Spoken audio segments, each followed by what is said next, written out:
right, guys. Hey, Paul McLean, welcome to the Monday Morning Wake Up Podcast. Guys, this is a big one. This is number 100. And so about a couple weeks ago, maybe a month ago, we had Ryan Reynolds on.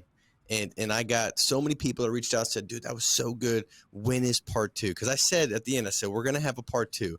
And guys, I value you more than I think I could express. And I do mean that. Like my desires every morning, I wake up and bound out of bed, excited about coming up with content, getting people on here, guests on here that can really bring you significant value. Because I do want you to leave this podcast every morning and feel like you could level up your business, level up your life, and be a better version of who you are. And so today, guys, for the number 100 episode, I got two very special guests, Ryan Reynolds and Zach Moreno. Ryan, first of all, welcome back, dude. Good to have you on. Oh, God, pleasure, man. Glad to be back for part two. Well, we've never had somebody this, back to back this close. And dude, you did you provided so much value the last podcast. And when I go back and look at the podcasts that have brought me so much value when it comes to increasing my ability to sell. And we all know this, if you're in this business, right, in the life insurance business, yes, you want to recruit and build and develop financial freedom. It's a very attractive part of this business. That's what I was attracted to. It was like one day I could get to a place where my income is not going to be tied to just my personal production, my personal activity. I could teach, grow, scale, and become really kind of system driven as far as my income would go. But you can never get there unless you're able to go out there and help families at a high level.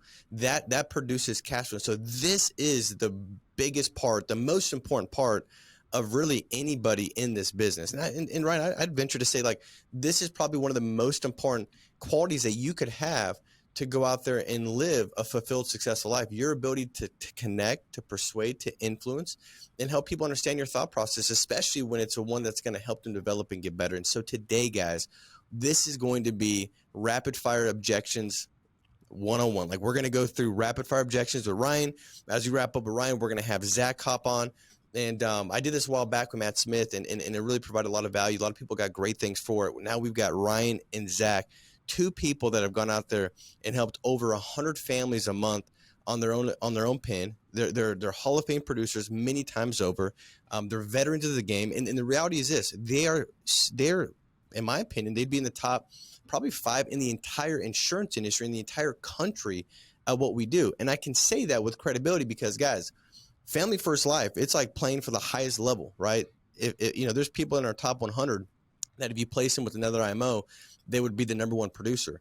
So if you're the top with FFL, you're the top in the industry. You're in the top in the country. And so, guys, buckle up. I gave this long introduction because I was giving you some time, buying you all time to go grab a pen and a piece of paper to lean in. What I want to do before we get into that is just remind you guys, this is the number 100th episode of the Monday Morning Wake Up Podcast. We've hit 100.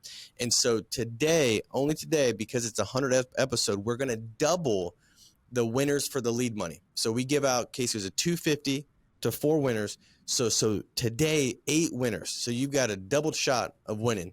And also we're going to give out to everybody that wins. I don't know if you like this integrity hat or not, but it's a North Face. Hillary, she goes and finds the good gear. She's like, look what I got. So we got a green one. If you like the black one, we got a black one, North Face.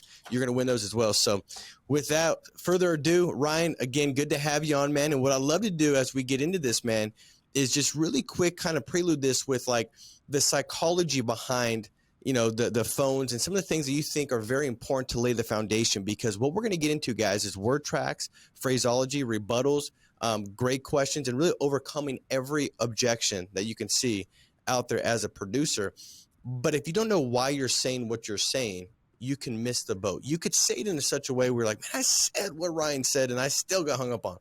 Well, dude, did you say it how he said it? Was your posture right? Was your tonality right? Was your pitch right? Was your speed right?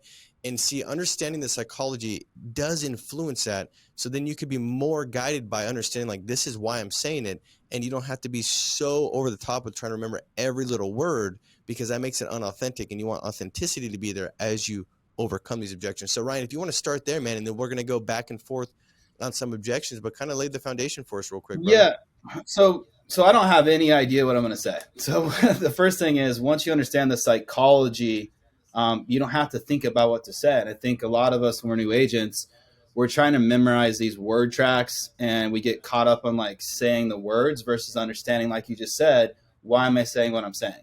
Now, when we're setting appointments, you got to be kind of like an actor, right? So when we're setting appointments, our only job is to set the appointment. It's not asking them if they want an appointment or not. It's not convincing them to get a policy or not.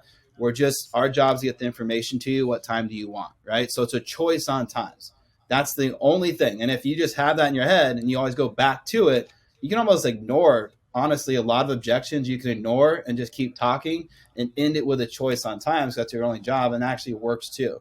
So one of the biggest, I was working with a new agent, and she was we were throwing out rebuttals. I was trying to get her to, say all these long-winded rebuttals.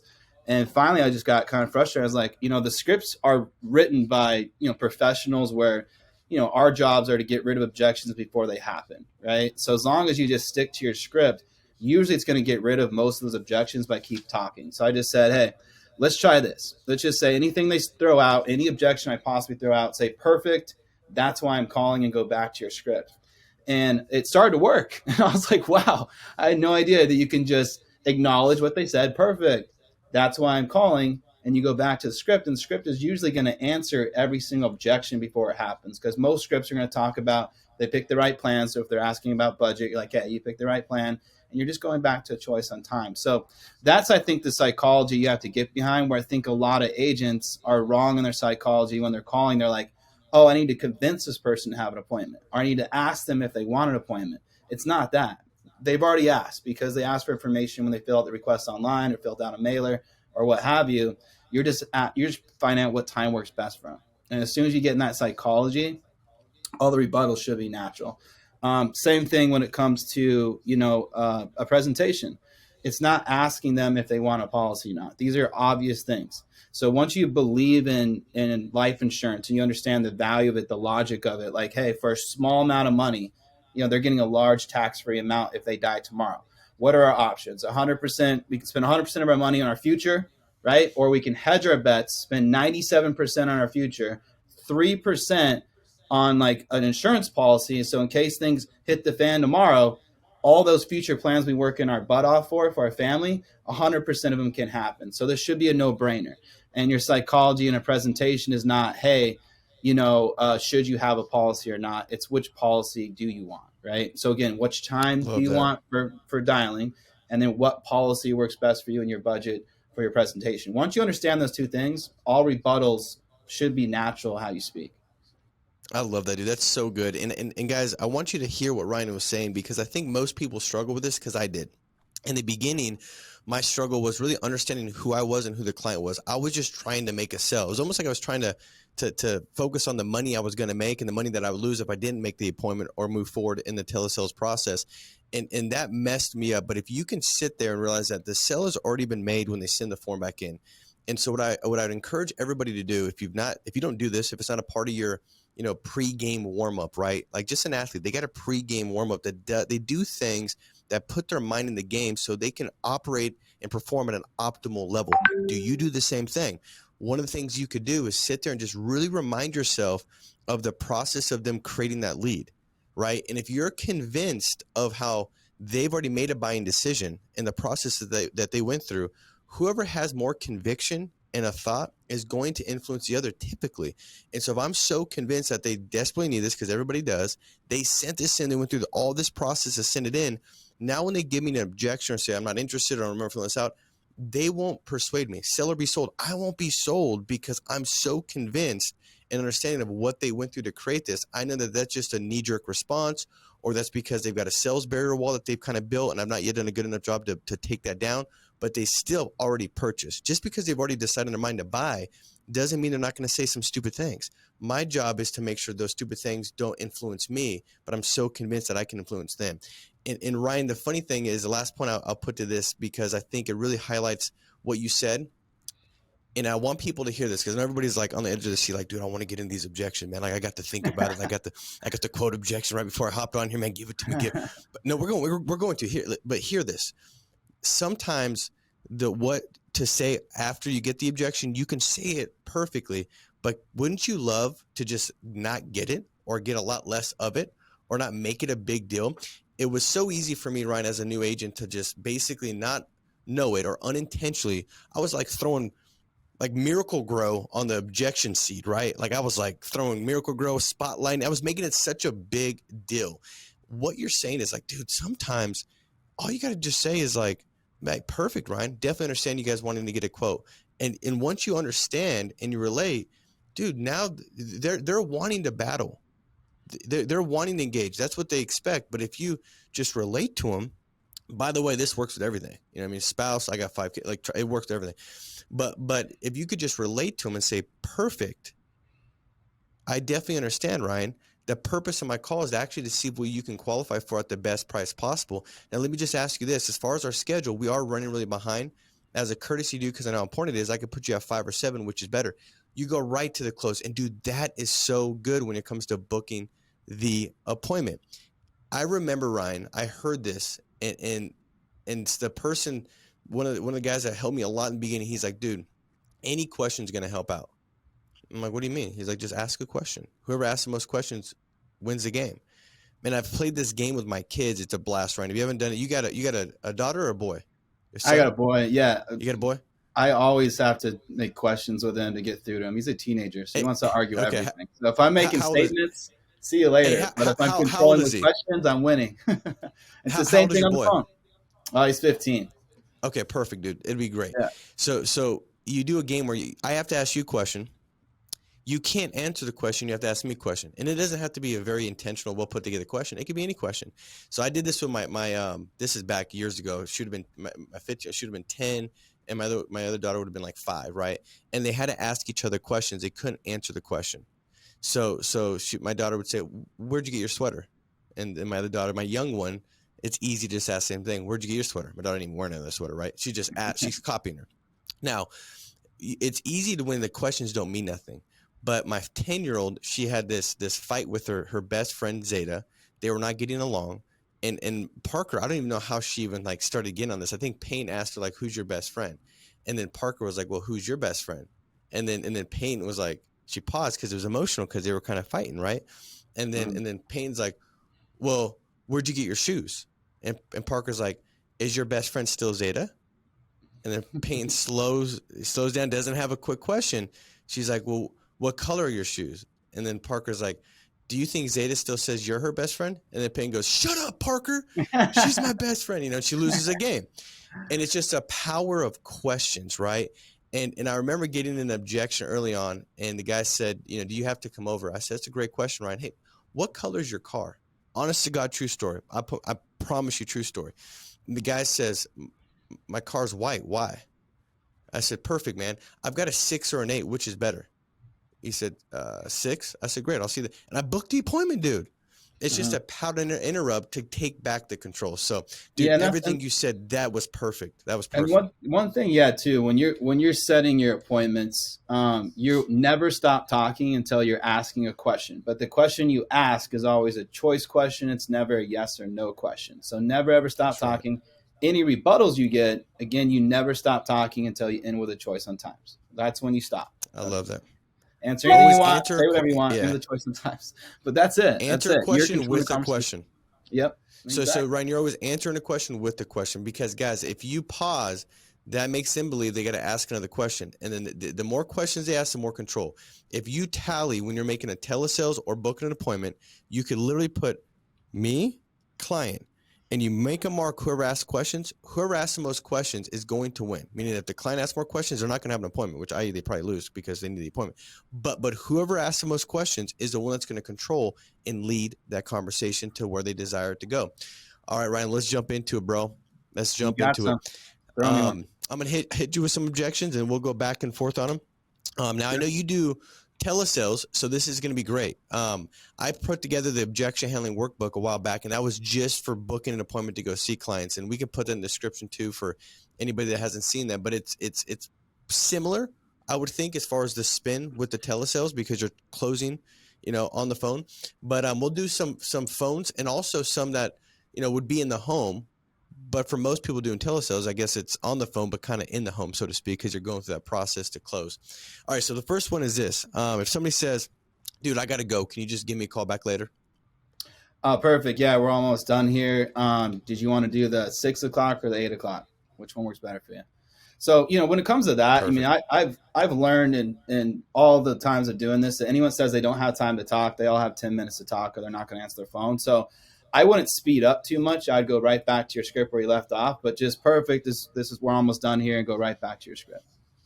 I love that, man. I If love it. it's towards the end where you've already asked the choice on times, then obviously just go right to the time part. But yeah, just ignore it. Just ignore it and keep going. Perfect. We're almost done here. And I think too, every time you guys get an objection, I want you guys to pay attention to how Ryan does this. I guarantee you're going to see this.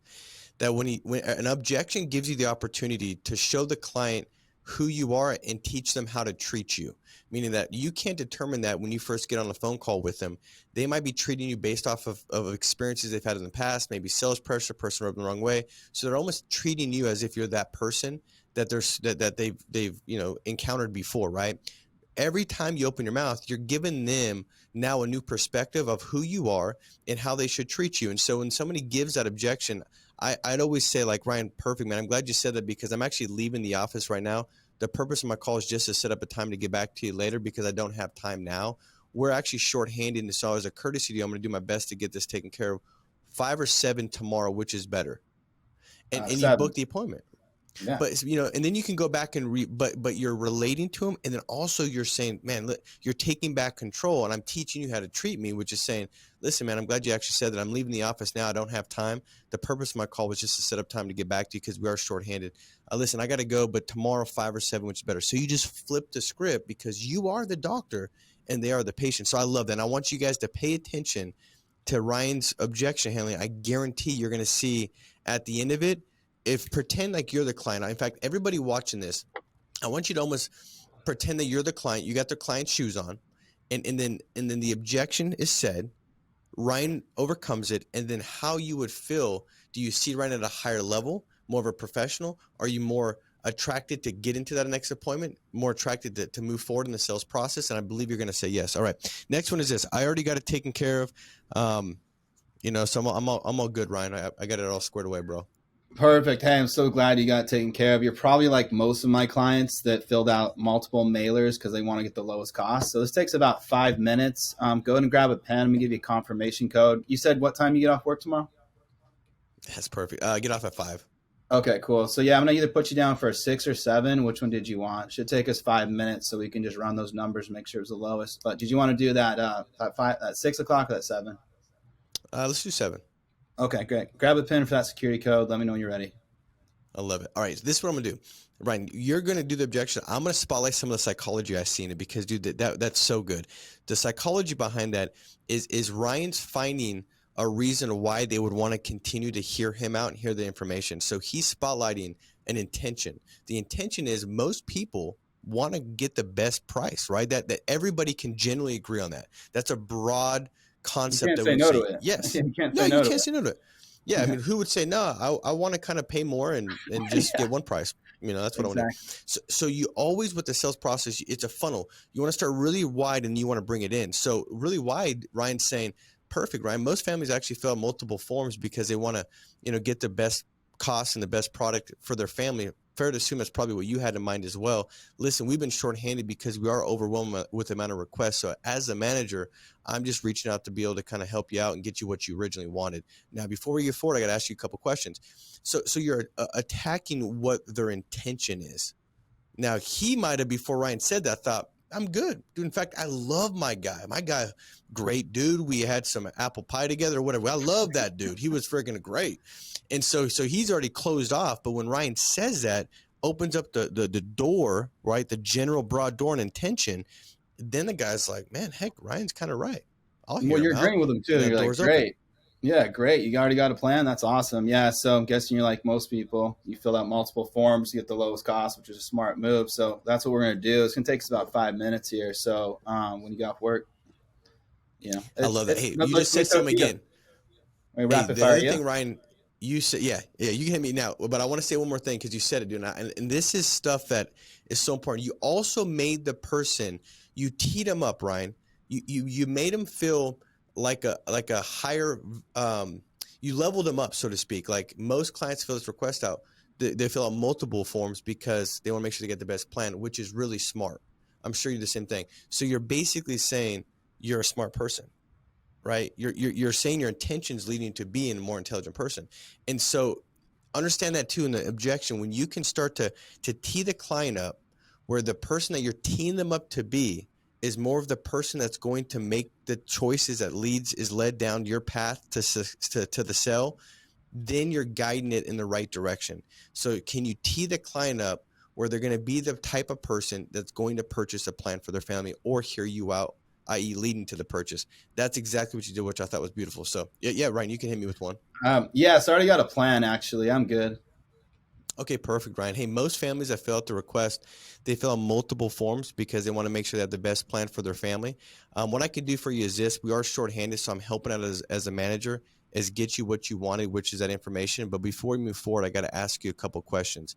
As far as your age, it shows your date of birth is 12/10/1979. Is that correct?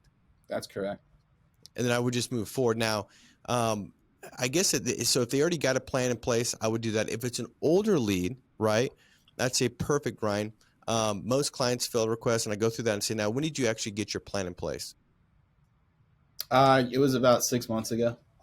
Okay, perfect. What I can do is this. I'm one of the managers. We're making sure that the client has the best product for themselves and their family. We're doing courtesy reviews. It looks like on our end, we did probably help you out with the original plan, but we've not yet got that review done for you just to make sure the benefits are in place and to make sure that it's the lowest cost plan for your family. I don't have a lot of time now, but what I can do is set up a time to do that courtesy review free of charge just to make sure you're in the best possible position, which I'm sure you want to do as well. So your schedule, Ryan, what time are you typically in the door? I usually get home at 7.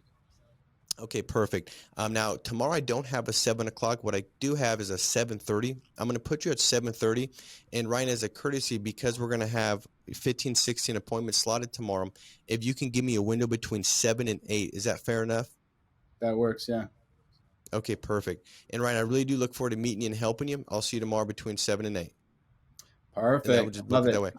Now, to that point, guys, if you're calling really old leads, open the door. Which for one, my first 2 years in the business, I never called a lead that was newer than 12 months because it was 2007 and 8, and I was working mortgage protection leads, and there was no new data.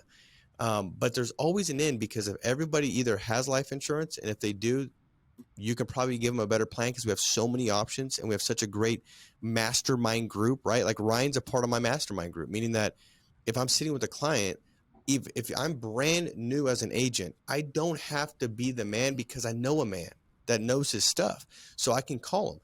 And guys, by the way, that's where you can have borrowed confidence. Everybody on here, you can borrow the confidence because you've got the best team in the country at your profession, your chosen craft that you're trying to become a master person at. You can become the best. Your group, your mastermind is so not next level that you can borrow their wisdom and information. And if they don't have life insurance, they desperately need it. So there's always a way to get back in the door. So, all right, let me give you another one. Let's hit you with, can you just give me an idea of how much this is going to cost? Like, what does this cost, Ryan? Yeah, the cost is really up to you. We designed the product around your budget, your needs, and that's kind of the point of the appointment. So did you want to do that 6 o'clock or that 7 o'clock? And then we can kind of customize it for you. 6 or 7? Which one works better for you? 7's better. Okay, perfect. Just grab a pen for that security code. Let me know when you're ready. I love it. All right, let's get you another one. Hey, this time, actually, dude, tomorrow, this week's just not going to work, man. With the holidays coming up and things taking place, it's really going to be best, Ryan, that you probably give us a call sometime after the first of the year, just because our schedule, man, it's unbelievable with the soccer, the shopping, and it's just not going to work until then. Yeah, I completely understand. I'm so busy over here as well, especially the holidays. So I totally get it. What do you do for work? I do plumbing. Oh, nice. Okay. Nice. So you work on Monday? Like, when do you start on Monday? Typically like 6 a.m. I got to take off from the house. Wow, early, man. Like, you working 7 days a week, or what's going, like, what time do you get off on Monday typically? I know we can't schedule anything, but I'm just Typically like curious on 4. your schedule. What's that? Yeah, like 4 o'clock Oh, usually. about 4-ish. Gotcha. What's your wife do? She stays home with the kids. We got 5 kids. Gotcha. And what's the schedule like on Tuesdays? Tuesday we have soccer practice from 6 o'clock to 8:30. Gotcha. I'm just putting this down for after the first. And then what about Wednesday? Wednesday, same thing. So we have soccer from 6 to 8:30. Soccer. Okay. So Monday night's no soccer, but just busy doing shopping and stuff, right? Yeah. Gotcha. Okay. Well, I'll tell you what, I don't even have anything available Monday night. It's one of the most popular, time slots. It's all filled up. It's basically a week out. I don't even have anything open. So what I'm going to do, since you guys have probably one of the crazier schedules that I've ever heard of, since it is completely full on Monday, I'm going to do you a favor, so you can get some shopping done. I'm going to move my 8 o'clock because they're an older couple, have a little more, time flexibility. I'm going to move them to the Tuesday. I'm going to go ahead and give you that 8 o'clock slot. So it only takes about 15, 20 minutes anyway, so we can knock this out. Because on the first, the rates possibly could go up because they do adjust every year. So our goal is to get you locked into the lowest cost possible. So go ahead and grab a pen. I'm going to put you down for the 8 o'clock. And then I'll give you that security code. Okay. Just let me know whenever you're ready. I love that, dude. That's great. I mean, I want you to sell me insurance, Ryan. And I've already got like 982 policies. If people have time, you just kind of dig into their schedule, but the key is to kind of act and relate and go, oh man, you're busy. That's crazy. What do you do for work? Trying to figure out their schedule. You're eventually going to find a time that, they have some freedom. No one works, 80 hours a week. They're not all Elon Musk. Okay. Otherwise, sure. Wouldn't be looking into insurance and sending in some forms. All right. So they all have some sort of time. So just kind of figure out their schedule, be cool and casual about it, have a conversation. And then I love the do them a favor thing, acting very busy. I'm doing you a favor, moving someone else around it. They can't say no to that because they feel guilty. And we already know now that they're available Monday night. So it works every single time. Man. Well, I think everybody probably on here has got an objection that they hate.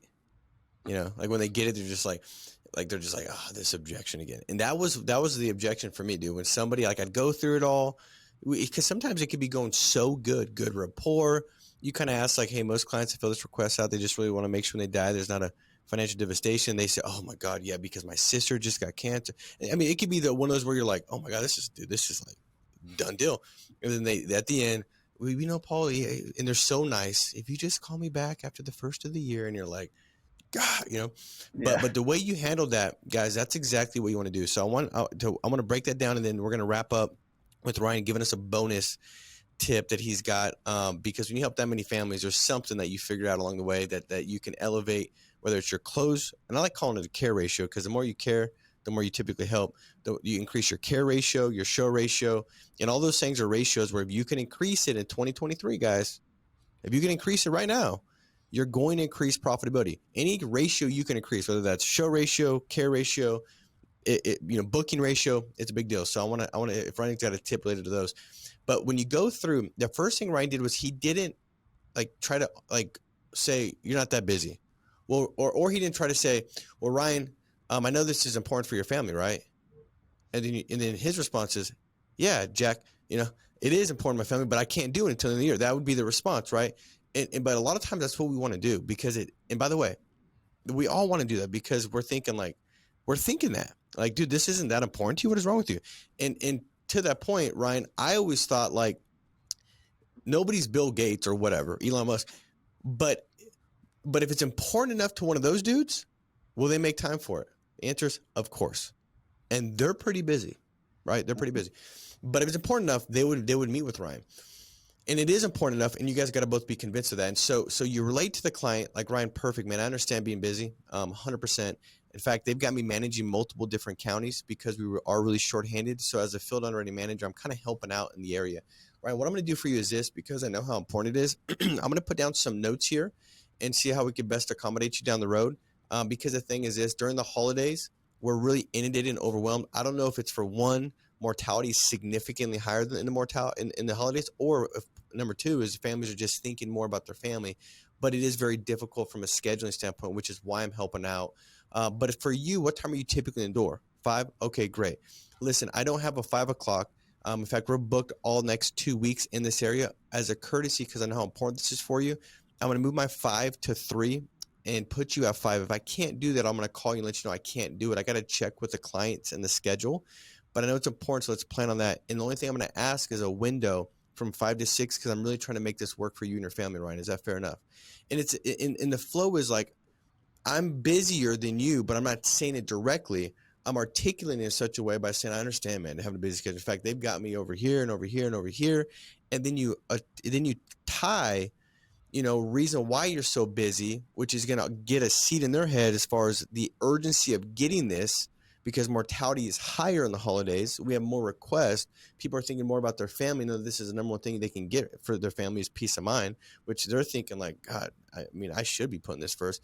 And then you go back around as far as doing them a favor. And so, dude, that objection, it terrorized me until I had that flow like you talked about. And once I got it, I was like, dude, it was so easy to overcome that and it feels so great because you take it from here, and by the end of just a very short couple word tracks, you're on the path that you want to be on again. And so, but let's wrap it up with this segment, man. You talking about the bonus tip that you've got for everybody, and then we'll have Zach hop on, man. This has been unbelievable, by the way. I appreciate you, brother.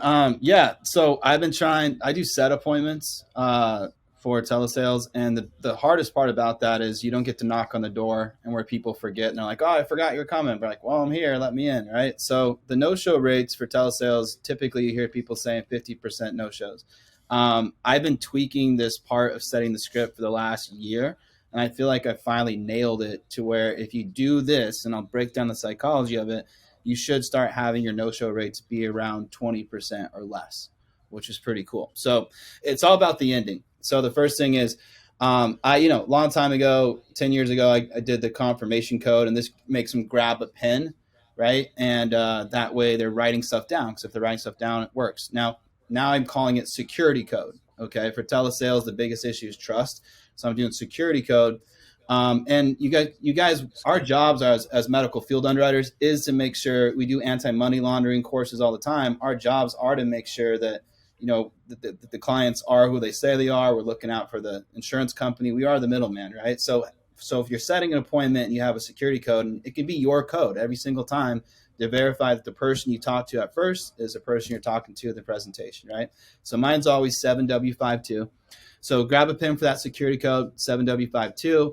Again, that's going to be Wednesday, tomorrow, which is November 23rd. That's going to be with me. My name is Ryan. My national producer number is 123456789, and the call time is going to be between 7 o'clock and 7:30. So I'll try to get you at 7, but could be 30 minutes later, based on kind of how the previous appointment goes. Okay. Now the key is making them read it back. So now they've written it down. Now they're reading it back. So can you read this back to me? What you don't want to skip is if the client goes, "Yeah, I got 7W52 down." You're like, "Perfect," and you move on. You want to be like, "What's the day? What's the time? What's my name? What's my producer number? What's the call window?" Right? And when now they've written it back, they're visually looking at it, now they're reading it back, it's going to stick in their mind more. Okay. Now this next one is really cool. So I go, once they read everything back, then I go, can you keep that security code in a safe spot? Because you are going to need that for the appointment. Okay. Now I'm saying it once, and remember, people only hear 50% of what I say. So Paul, you're going to go, "Yeah, I can do that." Great. Because we are going to need that security code, or we cannot proceed without it. Now, why is that line so good? There's 3 psychological plays on it. Number one, they're thinking, "I can't trust this person," right? And you're reversing it back on them and going, "Hey, without that security code, I can't trust you. I can't proceed." Right? So we're reversing that trust back on them psychology wise, instead of them going, "Well, I don't know if I can trust them." Like, it doesn't make any sense, because we're already playing that card before they can play it, that we don't trust them. Okay. We're also taking away the neediness, right? So if a client thinks, "Man, this guy's just a sales agent. He just called me because he wants, to sell me something." Well, why, if I want to sell something so bad, am I willing to throw away an appointment if they don't have the security code? So that takes away the need. Psychology is telling them, "Hey, this guy's actually not needy, because they're willing not to even have an appointment with me if I don't have the security code." And it does a third thing. You're putting emphasis on something that's important. So now, just jotting down some notes, now you're like, "Look, you better not lose this, or you're not going to be able to have an appointment." That's making that so much more powerful to stick in their mind as something they're not going to forget. Okay. Now, how we say that line is really important. So when I've been working with a couple agents, if you're saying it in a casual way, like, hey, and then go ahead and grab that, if you can keep that security code in a safe spot, you're going to happen to need that for the appointment. Okay, great. Yeah. Just make sure you have X needed for the appointment. If you're saying it like that, that's not a big deal, then they're not going to make it a big deal. So your tonality needs to be direct to the point, and like, this is a big deal. Like, hey, Paul, that security code, can you keep that in a safe spot? Because you're actually going to need that for the appointment. That's making it a big deal. That's the right tone, not casual. Like, you're putting emphasis in it. And then you're reminding them again. They say, yeah, great. Because you are going to need that for the appointment, or else they're not going to be able to proceed without it. Okay, Paul? Perfect, right? So you're saying with assertiveness and giving that some importance. Next thing, you're asking them a very open-ended question. How do you remember your appointments, right? And you're pausing. They might say, if they say, hey, I just remember them, how else do you remember your appointments besides that, right? Get them to say something like, I put it in my phone, put it on the counter, put it on a sticky note, whatever the case, whatever they say, then you just very direct. Can you do that for me now? They all have to say yes to that, right? And you go, let me know when you're done. Okay. And those simple things are going to increase your show rate, because there's a lot of psychology built into that. It's very assertive. You're not using words like, hey, go ahead and add that to your phone when we get off the phone. Hey, if you could go ahead and do that. You're like, how do you do it? Okay. Can you do that for me now? Direct question. Let me know when you're done. Very assertive the way that you're speaking. So if you follow those to a key point, say goodbye to your no-show rate on Telesales. Dude, that is so good, bro. It was already unbelievable. Already some of the best training I've ever heard. And then you add that to it, dude. Like, that was so good. And by the way, if you're like, man, I'm seeing clients face to face, guys, that's just, you use those tips for booking a face-to-face appointment too. It's the exact same thing you could go through. If you're booking a time just to get back and not selling on the phone in that second, that's exactly how you should go through it. Yeah, and I promise you, it's the profitability, tied to that lesson, Ryan, got to be massive, right? It works. It works for face-to-face too. I mean, when I was doing field work, I know there's a lot of different ways that people do these tie downs with, remembering the house, or can I park in the driveway, or do you have a dog, or whatever the case may be. I always kind of did it this way before it was with a confirmation code. Now this psychology is, even better, but my no-show rates in the field were like 10%. And I think, again, confidence in how you book, making sure you don't book past 24 hours is a big one. I know that we used to do 48. I've shortened mine to 24 hours. If I can't book it that day or the next day, then I'm calling them again, because they're going to forget about it with telesales. But any of that shortening the curve is going to help you out, as well. Dude, that's so good, man. Hey, this has been unbelievable. This is one of those things, guys, where I would encourage you to go back through, take notes, listen to it. There's podcasts, Ryan, that were so essential for me to increase my skill set in the areas of phones that mattered so much, because phones is 80% of this business. And so this is one where you want to go through, listen to it 15, 20 times and take notes, right? If you want to really internalize it for yourself, just like when Ryan said, when I'm telling the client to write this down and go through it, like, it increases it makes it concrete in their mind that they're going to remember this, right? You want to do the same thing with all these lessons and how he went through these objections. Go through and take these notes. And so, Ryan, dude, this has been so good, bro. I appreciate you hopping on and serving the team. It's been unbelievable, man. Thank you, dude. It's my honor, man. You're a legend, so I appreciate it, man. Proud to be in business with you, brother. Yeah, you too, bro. All right, guys. Well, we're gonna get Zach on now for the second half, and we're gonna double the length of time of this, because it's the number 100th episode, and so we're gonna bring as much value as possible. So, Zach Moreno, good to have you on, man. Do I got you on, brother? Yep, I'm here.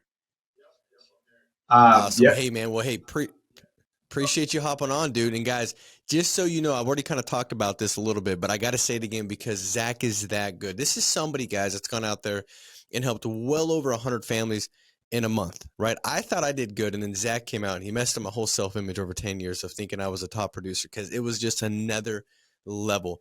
And guys, that's what our desire is to do, is always level up. And you can only level up if you get around next level people. And so I'm excited to go through these next series of objections, guys. Again, lean in. We just heard Ryan, and now you're going to hear from Zach, somebody that's out there, Hall of Fame producer many times over, and has helped over 100 families in a month many times over. And so, Zach, dude, I really appreciate you hopping on, dude, and I'm excited about the value that you're getting ready to bring everybody. So appreciate you, brother. Yeah, of course, man. Thanks for having me. Hey, dude, good to have you on, man.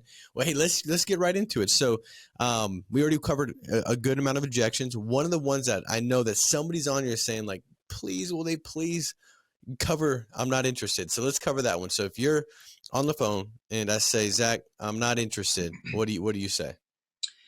So I actually like to agree with them. So, hey, totally understand. That's exactly why I'm calling. And by the way, are we booking an appointment in this? Is that what you're saying? Yeah, you could do the booking of the appointment, or I know you're doing Okay. telesales. And also, guys, for somebody that's on here that wants to do a hybrid, Zach, we just spoke about this, is selling telesales, virtual sales, like one call closes, Zoom closes, and then also still doing face-to-face. So you're hitting all three. And now, Zach, when I go through these, if you want to say, hey, this is how I would handle it with a one call close, and this would be my adjustment if it's face-to-face, by all means do that, dude. If there's the exact same as far as your approach, let us know. If Perfect. there's some slight differences, let's also address that too. Awesome. Yeah. So really what I like to do is I like to agree usually with whatever objection it is, right? So what I'll tend to do in that situation, I'll just be like, hey, totally understand. That's exactly why I'm calling. Now I'm just the manager here in the area. And to be completely honest with you, Paul, I'm not exactly interested either. My job is to simply get the information out to you. Now, if you choose to do it, great. If not, no big deal. But with that being said, I've got your date of birth as this. Is that right? Yeah, that's correct. Perfect. And then I'll continue on. So, I mean, I'm very so this, by the way, this is more so if I was booking an appointment, right? Now that kind of works for both. But like I said, I like to just lead it with that's exactly why I'm calling. So I kind of just agree with them. All right. So can you also put this spin on it? If you're doing a one call close, right? You're going into some stuff. Maybe it's probably in the beginning of the conversation. I just say, Zach, listen, man, I'm not interested, bro. How do you handle those? Hey, any differences? Paul, yeah, for sure. It's actually not very different, but hey, Paul, totally understand. That's exactly what I'm calling. I'm actually just a manager here in the area. So my job, like I said, I'm not super interested either, but my job is to get the information out to you. Now, if you choose to do it, great. If not, no big deal. But Paul, I do see your date of birth as this. Is that correct? Yeah, that's correct. Okay, great. So if you could go ahead and grab a pen and paper and just let me know when you're ready. I love that. So Zach, what I'm hearing is, for one, you're always relating. So you're not, it's not this battle. And that's what probably they're expecting when they say, I'm not interested. They're expecting you to come at them with something like, well, Zach, is this not important to you and your family or whatever? They're expecting something like that. But when you say, listen, man, I understand 100%. In fact, I'm not interested either. I'd rather be, doing something different, but the purpose of my call, and then you go right back into, you're taking off what they're trying to hold. You're taking from them what they're trying to hold on to. That's keeping this wall built up between you and them. And sometimes they're just saying that because they think that, the last time I got pressured into something, I don't want to get pressured into this again. Last time I made that wrong decision and I feel like I got taken advantage of, I don't want that to happen again. There might be some prior hurt or a bad decision that's coming up to the forefront of their mind that took place in their past. And now that's just, being seen now with their statement, I'm not interested to you. That doesn't mean they're not necessarily interested. Sometimes it's just, it's almost like a past hurt of a situation where they're kind of wanting to make sure. In fact, to me, it's usually like, and I know this is kind of a long shot, but the way I look at it is truly just a buying signal. Like the fact that you'd say no so fast typically means that someone's afraid to buy in the first place. Because if I go through with going through everything, you're going to realize, oh yeah, this is important. I probably should get it, right? So Dude, to me, I just keep it confident. You know what I mean? Hey, Zach, I remember hearing this, and this ties exactly to what you're saying as far as validating that to be the truth, that if you would walk up to a client's door and it said no solicitation, dude, those are buyers. They put no solicitation because they say yes to everything. So they have to literally put a sign up to protect themselves from buying everything because they don't know how to say no. And I remember hearing that said, I'm like, dude, are you just trying to like get me thinking differently about this? And I'd go, I'm telling you, right, Zach, if they say no solicitation, dude, the close ratio on that's through the roof. Did you experience the same thing? Absolutely. Yeah. And the ones that say like, unless it's free beer, like get off my porch, like, same exact thing. Like they're buyers, dude, in my opinion. So. 100%, man. I love that. I never thought about that tied to the not interested, but I can see how that's just as applicable. If they're like the person saying they're not interested before they even, you knock on the door, they're saying, don't solicit me. I'm not interested. Oh, no. I mean, they don't even know what they're saying not interested to. You know what I mean? So it's like Exactly. it doesn't make sense for them to say that. That's great, dude. I love that. All right, so why don't you also let's do this now. Now, if I'm going in, not interested, let's now do what I think everybody on here is also wanting us to cover, which is I want to think about it. So, you do a lot of one-call closes, virtual closes, and even face-to-face. The client that says, Zach, it sounds great, man. Love it, dude. You're such a great dude. We should, barbecue together, but we just really want to think about it. What do you say? So we're talking kind of like end of the appointment at this point, Yes. right? Yep. Okay. So I would honestly, Paul, I just want to real quick say, I always leverage the intro in these scenarios, right? So when someone says, hey, we really like you, but we're going to really have to take some time, just simply say, hey, Paul, in fact, I totally agree with you. Like, in fact, I want you guys to think about it. But the thing is that just like I said at the beginning, my job today is to actually see if we can get you approved for this sort of thing, because you mentioned you've got these medications here. I don't actually know until we get this in. So what we're going to do today is, just like I said at the beginning, we're going to put in the application. That way we can actually see if we get you approved. And then after that, they'll come back, tell me you're approved or not, and then the coverage will go into effect. But here's the thing, Paul, we won't have to think about this anymore, because I know we can both agree you've been thinking about it long enough. And then I pause and let them do the talking. That's so good, dude. So basically you put it back on them that that this is important to them. They've already been doing the thinking about it. And so it just makes sense to move forward. And a couple things that I want to point out, guys, when Zach's covering this, is when he says, I think you would agree, right? That's an important phrase to say when you're trying to guide them down the thought process of making the buying decision, right? Sales is a transfer of thoughts and ideas where I get you to think on my thought process. And there's certain things we can do to help get them on that path where they start to think like that. Little things like, hey, I'm sure you would agree, Zach, and you're shaking your head up and down. It's getting them to find the relatability, the connection, the common ground in the statement that you're saying, right? And I think that's such an important thing. Like, as you go through the whole think about it, there's all kinds of different things that you're saying that will help get them on your side of the table, so to speak. Now, Zach, if they come back and after you say that, they say, Zach, we understand, man, we get it, got it, but we just don't make any decision on the first time. What do you say then? I would just agree with them again. Hey, Paul, I'm that way too. Like, I really don't like him making decisions right off the bat. But again, we talked about at the beginning, you were mentioning that this was pretty important to make sure that Beth here is taken care of. Do we agree there at least? Yes. And then you're like, yes. Okay, perfect. So basically, like I said, today we're going to see if the company can get you approved, because there's no point of thinking about something if we don't even know you can get approved yet, right? And then shake the head and they're like, yeah. So what we're going to do is we're going to see if we can get you approved. Once you're approved, the coverage will go into effect. And if we need to make an adjustment, we can. By the way, don't ever say cancel. Adjustment's okay, but cancel I never say, because I want good retention. I want to have all my clients happy with me. But if I'm getting this much pressure on I want to think about it, it's okay to leverage the fact that there's almost like a takeaway, right? It's a fear of loss at that point. That's all I'm creating. All right, so Zach, I love it, dude. What if they say still, like, I hear you, Zach, but I still want to think about it? What do you say? At that point, I just agree with them. So I'll just basically say, hey, Paul, I agree with you. I understand you want to keep thinking about it. In fact, that's how I do things too. But at the end of the day, I think we can both agree. We mentioned at the beginning that you were talking about wanting to make sure Beth was protected, and that you had been thinking about this for a while. Are we both on the same page there? Yeah, absolutely. Yeah. Okay. So basically all we're doing today is, like I said, we got to actually see if we can get you approved, because there's no point of thinking about something if we don't know we can get you approved yet. So let's let them actually think about it. Tell us whether they're going to approve you or not. And then, of course, the coverage will go into effect. And hey, Paul, if we need to make an adjustment, we can do that. But then at least we don't have to keep thinking about getting insurance in the first place. Because, Paul, you and I can both agree you've been thinking about this again for too long, right? So with that being said, Paul, how'd you spell your first name? Love it. So then you go right into the closing question.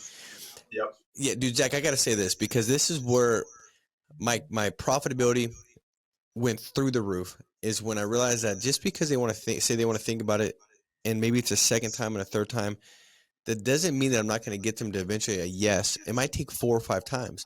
And my Right. best clients were clients where they wanted to think about it, and I'd give them, I'd overcome the objection that I get it, but I want to think about it.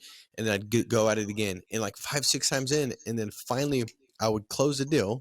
And I was always transitioning right back into a closing question, which is what you got to do, like you did, Zach. But they would still say, no, we want to think about it. And those are like my toughest, clients, so to speak, as far as getting the close. Those are the clients that I got referrals from. I wrote annuities on. I wrote additional policies on. It's almost like they just wanted to say, like, dude, do you care enough about me to really stand up, tell me the truth, and hang with me here to get me to make this decision, which I already know it's important, but I'm just kind of almost seeing, do you believe it's as important as you're saying you believe, right? Exactly. And it's so that's a big deal, man. And I remember, Zach, even them coming back and saying, what really helped me too is when I would always try to wash it out like it was a smoke screen. Like, I want to think about perfect, Zach. And 100%, I definitely understand. And while they're thinking about it, because they have to still go through and decide yes or no, do you think that this would make the most sense while they're going through the underwriting as far as the price and protection with this option here? Well, yeah, I do. Okay, great. While they're thinking about it, we could obviously just grab. So I'd give it no merit, right? Or I'd even give it less merit. You say, I want to think about it. I say, perfect, Zach. Yeah, 100%. That's what they're going to do for the underwriting to start with is thinking if they're going to say yes or no, grab your driver's license. And do over half the time, I would not get it again. It was just like handled. And I thought, like, that's too easy to work. And I realized that I like that. that's washing out all the people that really don't want to think about it. It's just they've been conditioned to say that right before they make any kind of buying decision. It's just a knee-jerk reaction. It's not a really like, dude, I'm really trying to make sure I can make sense of it in my mind. Exactly. Exactly. I think that's important. And then the last part of that, And dude, I is think I would it's go back and tell a story. And Zach, that would help out as well if I went through a story and then went back to it. So if they said, we just want to think about it. And I say, Zach, listen, man, I understand 100%. And to be honest with you, man, like, I can't convince you that you're going to enjoy making a premium payment. But Zach, you can't convince me that your family's not the most important thing to you. And the one thing that we both could agree on is that we don't know what's going to happen tomorrow. And tomorrow, Zach, if you're driving down the road and somebody's texting and driving and they run into you, and that's the last day, and your wife has got that knock on her door, and that officer's holding your driver's license, and that feeling that hits her stomach, not ever going to have another day in her life again with you, but then to know that, what am I now going to do financially? How do I pay these bills? How do I survive? How am I going to get by? That's what we don't know is going to happen. And all the things that you're protecting, Zach, I think you would agree without a doubt that the number one thing you want to have protection on is not a car, not a house. It would be your family. It would be your family. And so I think we both agree that this is something we just need to move forward on. And it's one of those things where you want to make sure this is in place before anything else is, because Zach, you're juggling a lot of things, like probably most people. But the one thing you want to make sure you're juggling is the thing that's protecting all the other things that are in your hands. And this very thing is the most important thing. And I know you would agree with that. So let's see if we get you qualified here. We could obviously adjust, but I would do that just to kind of bring in some more emotionality to it. Right. That way, because it's easy to logically explain think about it and go through that. But sometimes for anybody under that if you're on the third or fourth time, you're like, man, I just can't get it on the fourth or fifth. I think that you need to add some more emotion to it. I was just going to say the same thing on the third or fourth time. If you do it a few more times, like if you did it again to me, I'd do the exact same thing. So you have to, at that point, you got to story tell, because they need more emotion to it to actually make that buying decision. I love that, dude. I remember hearing a long time ago that people buy based off emotion, right? And it's almost like everybody that makes a buying decision, it's based off some kind of emotion. And then they'll try to find some logic to support the emotional decision. And if you guys all have kids, right? I know, Zach, you don't got any kids yet, but dude, I'm telling you, sometimes the agents we work with seem like they're kids, right? So you could relate in that way. Nobody that's watching this podcast, they're all the ones that are mature and accountable and responsible. But like they'll do something that's so emotional, and then they try to find a logical reason. And you're like, dude, you sound like a psychopath. Like, how does that make any kind of sense? And it doesn't need to make sense. It won't make sense because it was an emotional decision that's supported by logic.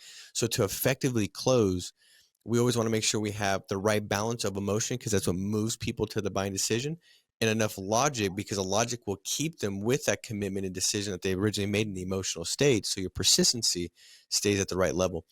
All right, so let's go into Zach. Person says, "Man, looks good, dude, but I got a couple other people I'm going to be talking to, reaching out to, and just want to kind of get some other options and look around." So again, it's the exact same thing. I'm pulling the intro again. Your intro is, I can't stress this enough. I don't get these objections very often, to be completely honest, because the intro is so good. Okay. But if I do run into this kind of stuff, I have that ammo in my box that now I can pull out. Right. So if you, same thing, just going back to what you already said, I've got a few other people. I send in multiple forms, right? I'm waiting on more responses. I'd say, hey, Paul, totally understand. A lot of people like to have a lot of options, but that's the great part. Like I said at the beginning, when we first got started, I've got several different companies. So all I'm going to do, just as I've already done for you today, is find out of those companies, which one's going to be the most affordable and most likely to qualify you based off health and stuff like that. Now, like you mentioned, you've got these health problems. That's why this company came back being the best fit. Now, like I said, out of these options, real quick, Paul, where do you feel like you'd be? Pause. I love it. So just going right back to a closing question after you kind of address it. Yep.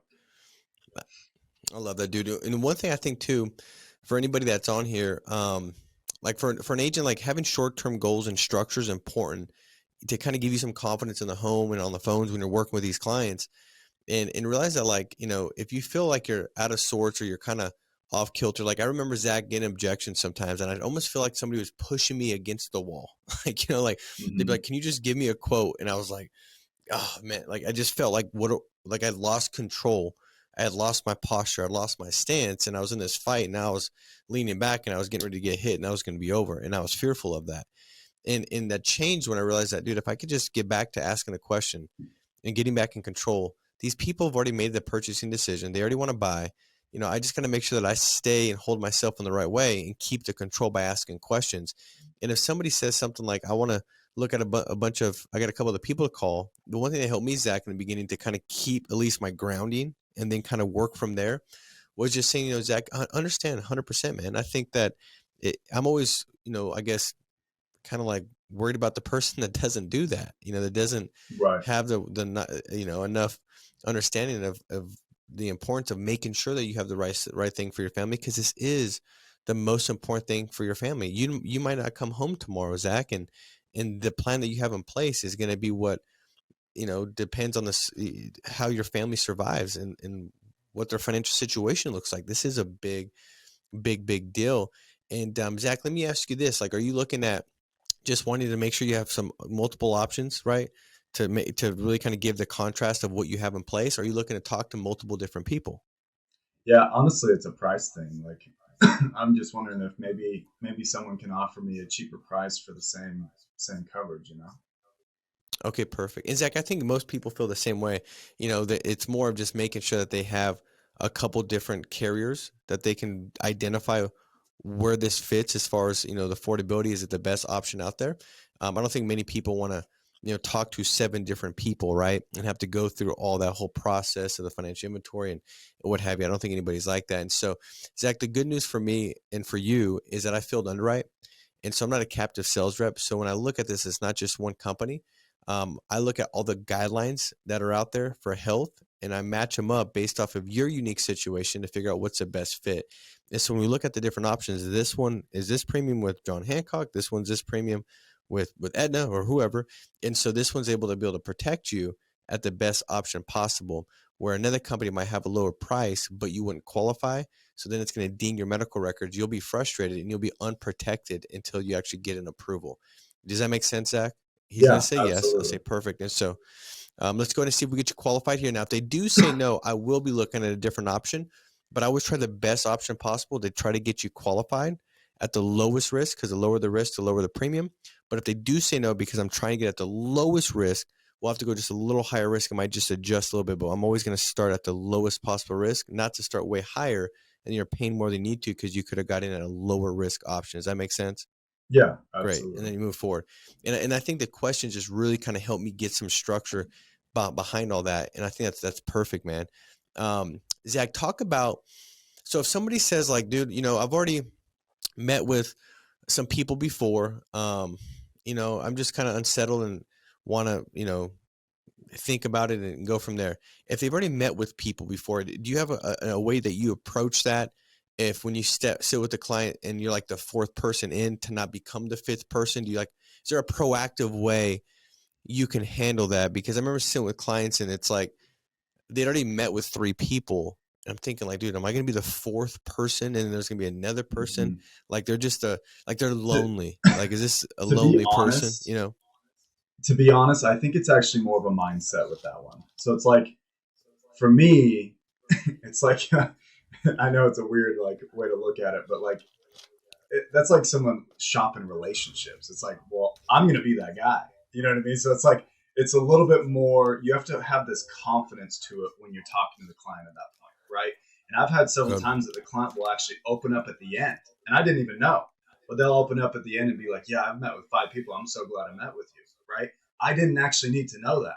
All it was that they liked that I was actually presumptive in the way I was actually basically putting everything out in front of them, right? And I think where people run into what you're talking about is actually having an intro. Again, that's why you literally sell people in the first 5-10 minutes. So if you don't have a good 100%. intro, that's actually where you're losing them. They don't like something that you did at the beginning, right? It's not that they didn't like the product, because Paul, we can kind of pull away on the product thing and realize that like pretty much every company, it's like gas stations, right? It's like there might be one on this corner named Chevron and another that's Shell. You walk in though, prices are maybe different than 10 cents, but pretty much everything's the exact same, right? So it's like, it's not really the companies and the products that people are buying. People are actually buying you. So if you realize that, then going into something like that, where someone's like, I've been shopping around, I'll just be like, hey, that's great, because we can actually stop that here. Because again, I have so many companies that I actually work with. I'm going to just simply find out who's best fit for you. Now, with that being said, like I said, today we're going to have to put in an application, and I'm telling this at the beginning. That way they don't hit me with this down the road. Does that make sense? 100%. Dude, I love that. And, we did a podcast a while back, Zach, where you kind of went through the whole process and the setup, and dude, it was unbelievable. And it was how you structured the telesales process. And I do believe that success is in the setup. I think that no matter how prepared you're going to be, there's no way to get around these objections that we've covered for you to get them every once in a while, right? But Absolutely. the whole goal is to get them a lot more far and few between, right? Where you get them You're so much almost more trying to limited. hit them before they even arise, is what you're trying to do. Yeah, I agree. And if you're proactive, then all of a sudden the whole in-home becomes that much easier, right? Because now it's just flows, it's fluid. Like all the things that they were holding on to that was really holding them back from really leaning in and listening to you as the doctor, the professional, the person that's there to try to lead, guide, and direct. Well, you've taken those things away from them that were holding them back. Now they're present. And if they're present, then they can be more guided by your questions, and you can build more emotion and lead them to the actual close. And so if you don't do that though, man, now you got all these objections on the back end. And the problem with that also, when you don't do in the front end, is those objections on the back end, they come with less emotion and value established because they weren't really present the whole time you were trying to build it, because they were thinking about that in the back of their head. And so the success is in the setup. And I think you can go back through and find podcasts on setting the table and success is in the setup, and different classroom editions. I know me and Zach did one, and Zach went through his whole success in the setup. Guys, that is important. So you could proactively handle them before they actually come, right? And then when they do come, this should very much so equip you to go out there and take it to the next level. Zach, the one question that I would ask, as you're talking, I was thinking about this because it's been a while since I was in the field. But I remember getting a client that if they said, we've met with a couple different people, we're still meeting with, a couple others, and then we'll make our decision. And I had that happen a couple times in the very beginning of the in-home, right? Mm-hmm. And I'd always ask, like, Zach, what? I said, dude, 100%, man. I agree without a doubt. In fact, you're a lot more intelligent than the last, 22 clients I had the last couple of days, because I was the first one that they sat with, and I helped every one of those clients. They didn't talk to anybody else. I'm thinking like, maybe you should have. I don't know. Maybe they shouldn't have, but I don't think it's a bad thing. But Zach, let me ask you this. All the people that you met with before, why did you not purchase a plan for your family? Because obviously it's important. I mean, obviously you wouldn't have Meek out here after you met with them, spend all this time, energy, and effort. Like, Why did you not make a buying decision to protect your family? Honestly, I didn't feel confident in the fact that maybe there is something cheaper out there.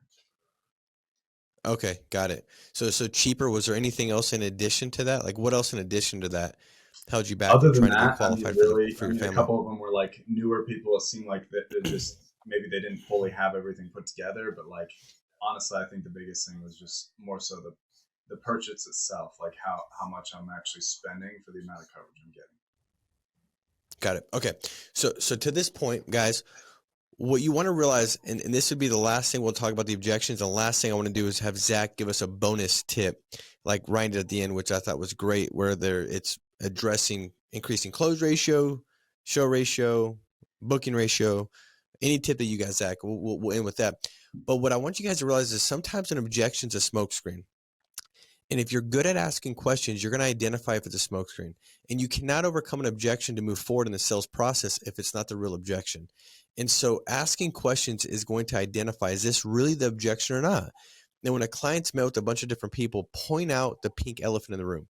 The problem is if a lot of times as salespeople, I think we're innately just, or maybe taught, or maybe just a part of how we think about it. Like if we don't address something, it's not going to be there. Let's not address something that could hold us back. No, if you don't address it right now, it's going to grow, some babies and have babies. And now there's going to be a whole army trying to go against you down the road. You want to make sure that you address it right away. And so if they've met with 4 other people, and this is applicable to every objection, ask them like, wait, what held you back from trying to get the plan in place? Now, once you write those notes down, now you know the real objection. Now you've got all the answers to actually close the deal. They want to make sure it's the cheapest one out there, and they want you to be the person that's got the credibility to actually give them the right feedback, like that you've actually got some clout from doing this, and you're not just some newbie, right? That's what Zach just said. And now I can go throughout the whole process of the in-home and sprinkle in some things that are going to specifically address that, because that's his true objection. And so I can say things like, Zach, that I appreciate that, man. I think that's very smart. So I make him feel smart. And the good news with me is I don't know who you met with before, and there's nothing wrong with this, but there's a lot of captive salespeople out there that only sell one product. And so you probably could feel that way. I know clients have felt that way because maybe it is the best product, the one they're selling, but by chance, maybe it is. But a lot of times it's like probably not, because they only look at one option. And I know that's probably why you feel that way. I mean, what I do is I field underwrite. So I look at all the different carriers and options out there. We could use any company. We use Aetna. We use America, Mutual of Omaha, John Hancock, Transamerica, American General. I mean, you name them, we use them. And the reason being, Zach, is because the truth is this: they all suck and they're all good. So if somebody says this carrier is the best, they're probably a captive sales rep, because it's not true. They're the best if you have diabetes, but they suck if you just got blood pressure. And this carrier, so Zach, the reality is they're all really great and they all really suck, depending on the client's unique situation. And to that second point, Zach, is this: I don't pretend to be one of those know-it-all, be-all things. I can't promise that I'm the best person that's walking planet Earth that's going to be able to help you with the plan. But I can tell you this much: there's not going to be somebody out there that's not going to stand up for you and make sure they find the right answer. I have a very great team of experts. And so if I don't know it, my ego and the way I think you're going to view me is never going to hold me back from going out there and finding the right answer and being transparent with you about that. Does that make sense? Dude, once you say that, the sale's done. The sale's done. All Zach was saying in the whole, newbie thing is like, I just want to have somebody that I like and trust, and that is going to be transparent, and that's going to stand up for me, and I can believe what he's saying. And so you can now hit both of those things. The sell is done. So last point is, guys, ask the question. If you're not sure, is this a real objection? Ask the question. They say, I'm not interested. Ask, is that because you don't know if you can qualify, or you're not sure if you can afford it? Start trying to find the real objection, and then you can address that. Go wide and then go in. So, all right, Zach, and keeping it assumptive, I think too. Like everything you said, it all came back to being assumptive at the end. Like you knew you were going to be the right person for them, right? So again, I do think it's a big mental thing of just being that person where, just like a doctor, right? They're never going to question whether they're going to give you metformin or insulin, and neither is the client going to, or the patient going to question what that doctor actually prescribes them. They're just going to take it, right?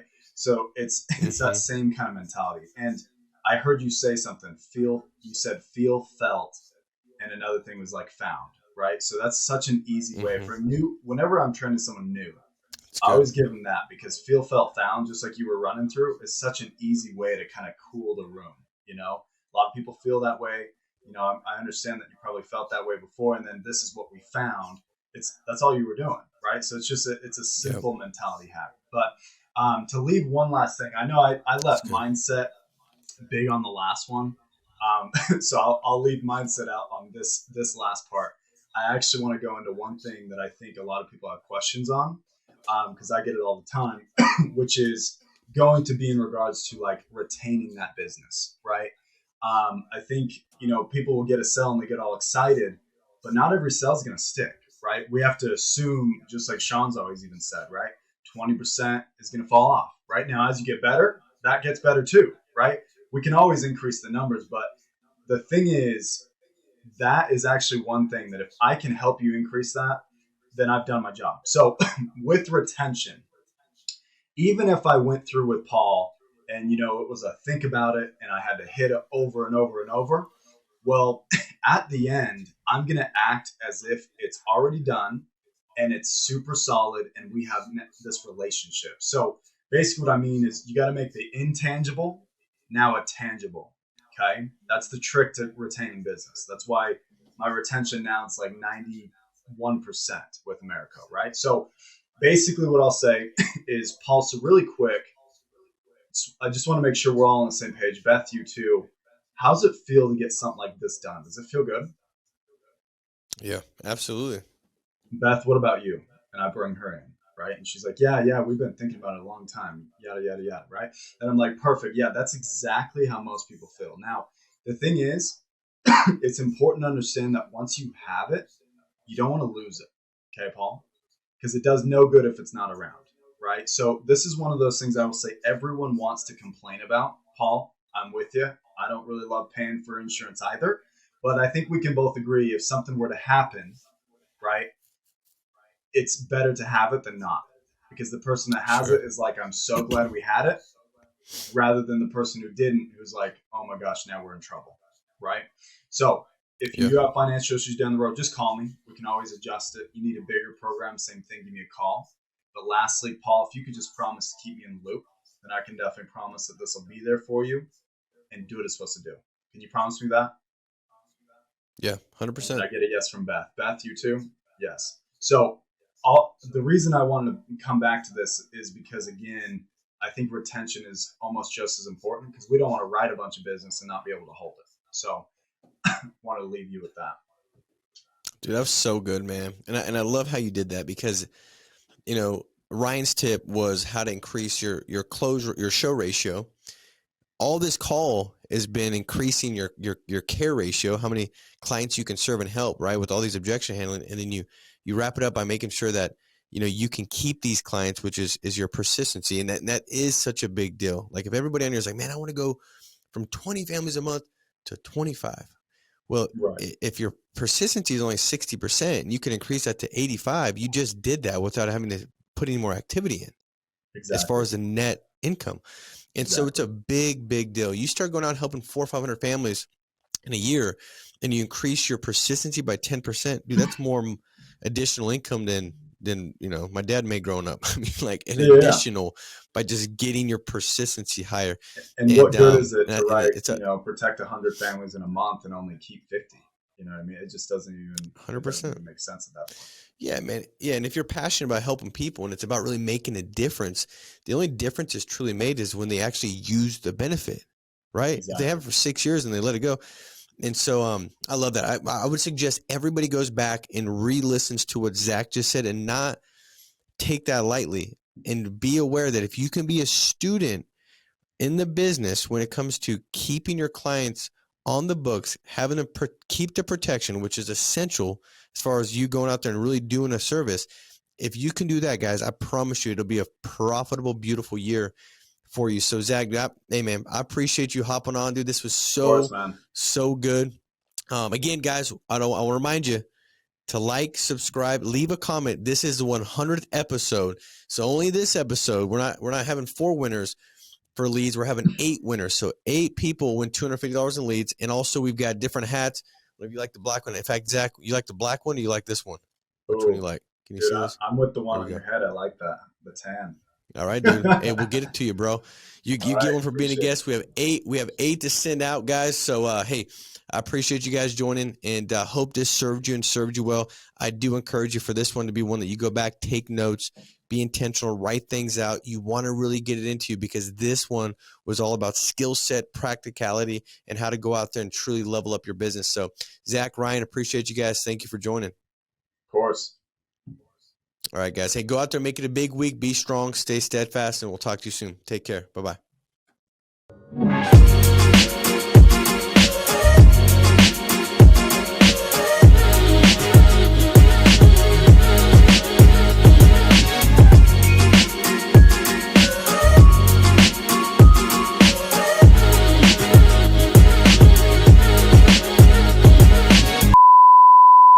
Hey everybody, you know what time it is. We're giving away some leads. Now, as Paul said, in this episode, alright, comment right down below. If you commented on last week's video, you have a 1 in 4 chance of, or you have 4 chances to win $250 worth of free lead credit. So, this video right here, episode 100, we're giving 8 people $250 worth of lead credit. So your chances went way up. So leave a comment on this video right now, and we're gonna pick our 8 winners next week. But leave a comment right down below right now, okay? Do that. Let's see who our 4 winners are for last week's comments. Number 1 is the True Holy Bob. Car broke down this week, so time to go virtual. Let's go. Virtual sales. Our second winner is Vanessa Figura. Such good information. Definitely going to use some of her techniques. I heard some great info about persistence and how that will likely get you to the top. Thank you so much for the info. Our third winner is Pauline Scanlon. This is super helpful. Thank you. And our fourth and final winner for this week is Mariana Lass. Awesome. Guys, it's that simple. Leave a comment and you can win $250 worth of free lead credit. Comment on this video right now, because again, we're picking 8 winners, and all 8 winners also get an integrity hat. And those things are dope. They feel great. They keep the sun out of your eyes. It's awesome. Leave a comment down below and we'll see you next week. Take care, guys.